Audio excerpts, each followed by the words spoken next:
Sabines into one political entity. The abduction episode has lodged itself in the Western imagination, commonly referred to as the rape of the Sabine women. The event has been depicted by countless painters, including Nicolas Poussin, Jean-Paul Rubens, and Pablo Picasso. Jacques-Louis David depicted the conclusion of the story in his Intervention of the Sabine Women. Anyone who has read Watership Down will remember that the entire second half of the book is taken up with an adventure to secure female rabbits for the new warren, no doubt taking its inspiration from the Roman example, although in that case Hazel and his followers were far more ethical in their solution. After the Sabines joined with the Romans, a power-sharing agreement was reached, and Romulus agreed to rule jointly with Tatius, the Sabine king. The newly integrated citizens of the city were divided into three tribes, the first being made of Romans, the second Sabines, and the third the remaining population, mostly of Etruscan origin. 100 leading Sabines were then added to the Senate, doubling its size. Leadership thus established, Romulus formed the first great citizen assembly, the Comitia Curiata. To do so, he divided the tribes further into 10 curiae, naming each one after an abducted Sabine woman, to honor them for their role in the peacemaking. Each curiae cast one collective vote, making for 30 total, and the assembly was tasked with electing various magistrates and enacting routine laws. Thus the kings reigned supreme, but, from the beginning, both aristocrats and commoners were involved in the legislative and judicial functions of state. It was at this point as well that the legions doubled in size to approximately 6,000 men, a number that would stand for the remainder of the empire. The power-sharing agreement with Tatius lasted all of 5 years. The Sabine king, for whatever reason, assaulted some envoys from Lavinium, and when he later arrived in that city for routine religious services, he was set upon by a mob and killed. Romulus, not seeking war with Lavinia, and no doubt secretly welcoming the death of his rival, did nothing to avenge the death of his co-ruler. The Sabines were outraged, but fear of Romulus's power and his apparently divine mission held their tongues. Romulus now reigned supreme once again. For the next 40 years, the Romans fought continuously against hostile neighbors, usually Etruscan cities in the north. By the time of Romulus's death, he had made the Romans a power to be reckoned with. The details of his passing confirm his status as a mythological figure. One day, seated on the throne, he was reviewing his troops and a storm kicked up. Thunder clapped, and Romulus was enveloped by a cloud. When the storm dissipated, the throne was empty, and Romulus was gone. The senators who stood beside him searched, but no trace of Romulus was ever found. Livy notes that Romulus was always more popular with the people than he was with the Senate, and that it is entirely possible he was murdered by the senators who stood beside him. I find it part of Livy's charm that he would go out of his way to offer a more plausible explanation for the death of such an obviously fictitious character. The life of Romulus is a convenient myth. Who founded Rome? Romulus. Where does the name come from? Romulus. Who organized the legions? Romulus. Who divided up the tribes, organized the Senate, and began the Citizens' Assembly? Romulus, Romulus, Romulus. It is possible that the stories grew from the life of a real person, but most likely Romulus was created out of necessity to answer questions later Romans had about their own past. It seems comically naive of the Romans to believe that so much could be owed to a single man, but when we look at our own, almost religious veneration of George Washington, it begins to make sense.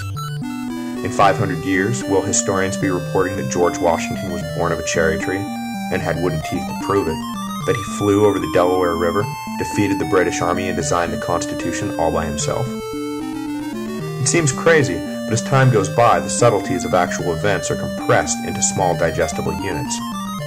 Horatio Gates has already been pushed from the collective consciousness and is known only to historians, but it was his victory at Saratoga, not Washington's, that led the French to support the revolution and thus ensure its success. That story, though, is too complicated. Most Americans don't even know how critical French involvement was, let alone that Washington had little to do with securing it. Washington beat the British. That is the story of the American Revolution. As the years pass, will the name of Madison be lost? Hamilton? Even the great Thomas Jefferson, whose fame is second to none, may yet fall under the juggernaut that is this mythical Washington, as he, like Romulus, becomes the answer to all questions about the founding of America. Countless hands working patiently over years no doubt transformed Rome from a collection of shepherds into a regional power, but their names have been lost and their deeds have been rolled into the biography of a single mythical man. The early days of Rome stand in stark contrast to its later greatness. To say that the mighty empire came from humble roots would be a gross understatement and entirely misleading.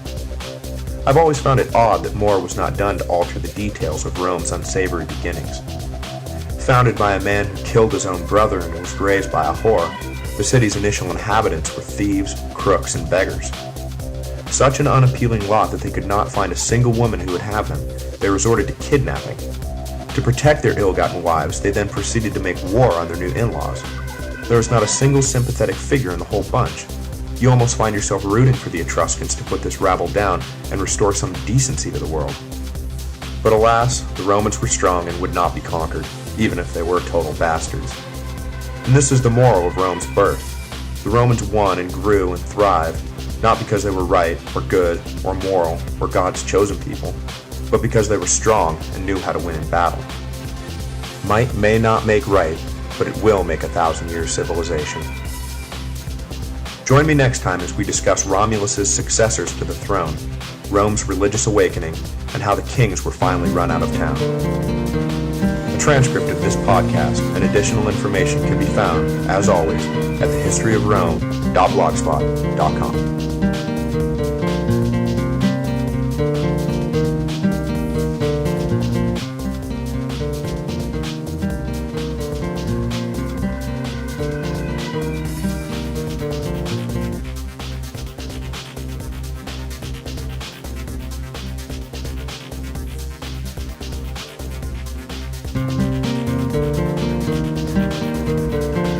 Hello, and welcome to the History of Rome.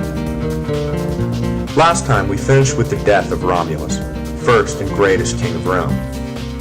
Today, we will cover his first three successors, who they were, and what roles they played in the evolution of Roman law and society.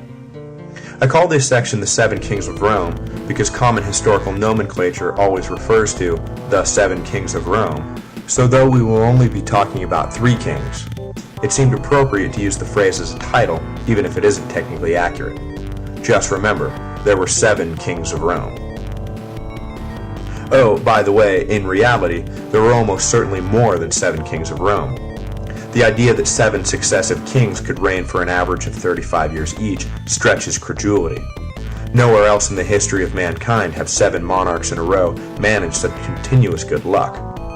The stories handed down to us of Numa and Hostilius and Marcius and the Tarquins are no doubt apocryphal, meant to cover the ground between Romulus and the founding of the Republic, while explaining the evolution of the city's culture at the same time. So just remember, even though there weren't really 7 kings of Rome, there were 7 kings of Rome. After Romulus died or disappeared, there was a crisis. Who would lead the Romans now that their first and only king was gone? Trouble arose not just from the question of which particular man he would be from. The Sabines, who would suffer the sole rule of Romulus in silence, now wished to see one of their own placed upon the throne.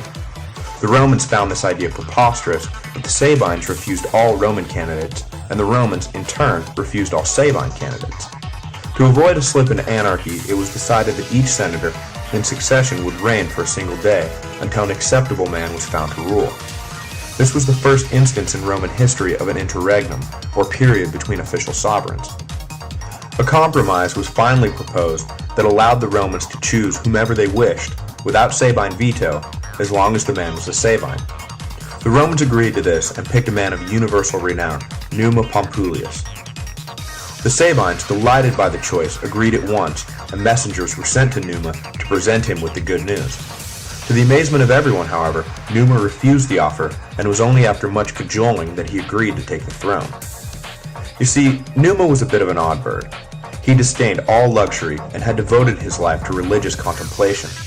He often took long walks alone, and it was believed that on these strolls he conversed with the gods. Not that this concerned anyone, quite the opposite, it only enhanced his reputation that the gods spoke to him, but still, not exactly a man you usually find at the head of a growing military power. Numa did not even live in Rome. He resided in a nearby town and was, for the most part, put off by the violence and greed of the city. This second king of Rome was the opposite of Romulus in almost every way. Where Romulus was brash, Numa was reserved. Where Romulus was a warrior, Numa was a pacifist. Where Romulus sought glory and fame, Numa sought peace and solitude. Overnight, he changed the trajectory of Rome's march to greatness.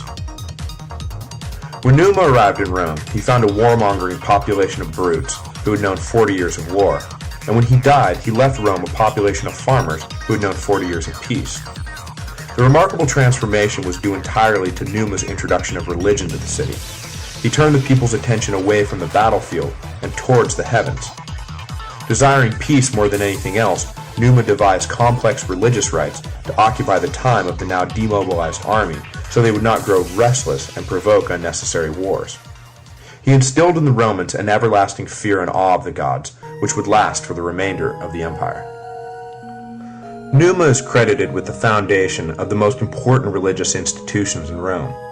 He imported the Vestal Virgins and established the laws governing their watch over the eternal flame.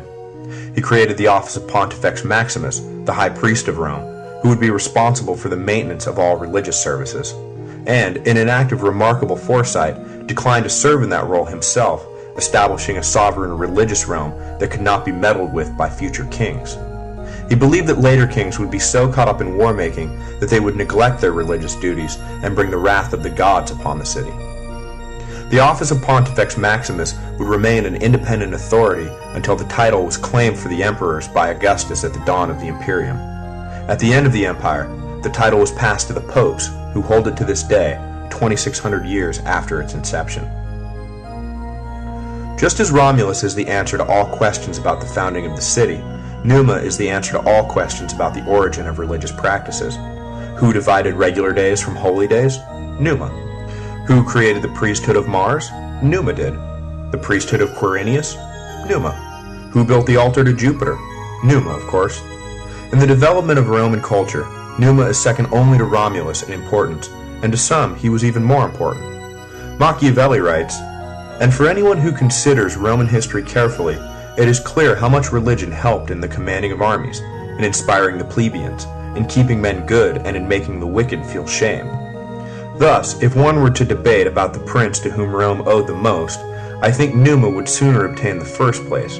For where there is religion, one can easily introduce arms, but where there are arms, but no religion, the former can only be introduced with difficulty. Perhaps Numa's most famous addition to Rome was the Temple of Janus. The gates of the temple were to remain open while Rome was at war, and be closed in times of peace. For the entirety of Numa's reign, the doors stayed shut, but after his passing, they remained open almost continuously. Numa's dream of peace, it would seem, died with him, and his reign would be an anomaly in Roman history. Of Numa's Rome, Livy writes, "Once Rome's neighbors had considered her no more than an armed camp in their midst, threatening the general peace. Now they came to revere her so profoundly as a community dedicated wholly to worship that the mere thought of offering her violence seemed to them like sacrilege." Numa reigned 43 years and died in 673 BC. His successor to the throne, Tullus Hostilius, did his level best to banish forever this image of Rome as a city of docile farmer priests. Just as Numa was the opposite of Romulus, Tullus was the opposite of Numa. He longed for a return to the martial virtues of Romulus. He believed Numa had left the Romans soft and dangerously unprepared for what Tullus saw as inevitable attack from eternally hostile neighbors. The peace of the previous decades could not hold forever, and if Rome was to live, it had to fight. With this in mind, Tullus looked around for a class